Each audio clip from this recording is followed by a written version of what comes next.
ইসলাম সমাজের কলঙ্ক, মুসলিম সমাজের কলঙ্ক। একজন মুফতি রয়েছে, তিনি নাকি ভোটে দাঁড়িয়েছেন। ভালো কথা, দাঁড়াতেই পারেন। তিনি প্রথমে বললেন আমি ভোটে দাঁড়াবো না, তারপর দাঁড়ালেন, বেশ ভালো। মঞ্চে তাকে ডাকা হচ্ছে, আসুন নমস্কার করুন, আর তিনি গিয়ে নমস্কার করছে মানুষের কাছে। এরা হলো ইমান বেচা শয়তান। এদের ইমান নেই, ইমান দুর্বল, আল্লাহকে ভয় করে না।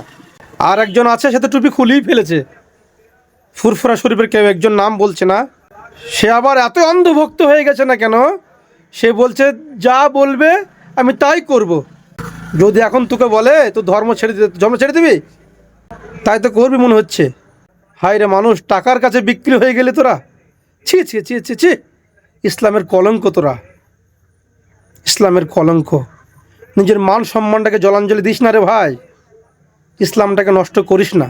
দল মানুষ করতেই পারে, তাই বলে এতটা অন্ধভক্ত হওয়া ভালো না।